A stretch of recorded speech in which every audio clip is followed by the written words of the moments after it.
नमस्कार मित्रांनो, आज आपण आलो आहे पुण्याहून थोडं पुढे खेड शिवापूर टोलनाका क्रॉस केल्यावर जे 2 मिनटानंतर एक तुम्हाला लेफ्ट साईडला मंदिर दिसतं, ज्याचं नाव त्रिमंदिर आहे. ते खूप सुंदर मंदिर आहे. इथे मी नेहमीच पाहायचो पण कधी थांबलो नाही. आज नक्की टाईम काढून आज मी थांबलो इथे आणि खरंच असं वाटलं की मी किती छान म्हणजे एक गोष्ट मिस केलेली. पण खूप सुंदर आहे. इथे वरती आल्यावर तुम्हाला मस्त पाण्याचं सगळं कारंजा वगैरे थोडेफार हे दिसतात.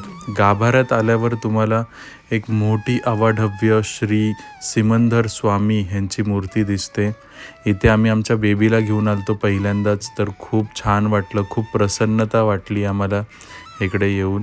खूप मस्त बनवलं आहे, एकदम मस्त. हे बघा ना तुम्ही आतमध्ये लाईट्स, तर म्हणजे कॅमेऱ्यामध्ये ना एवढं कॅप्चर पण होणार नाही. इकडे मस्त महावीर स्वामींची सुद्धा मूर्ती आहे.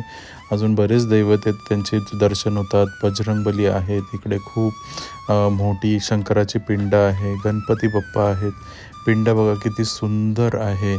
आणि इथे एक श्रीकृष्ण आहे. तिरुपती बालाजी आहे. तुळजापूरची तुळजाभवानी आहे. हे सगळ्या देवांचे दर्शन होतात. खूप सुंदर आहे. तुम्ही पण जर इथून कधी जात असाल ना, तर नक्की इकडे भेट द्या. एक 5 मिनटं लागतील पण खूप छान वाटेल.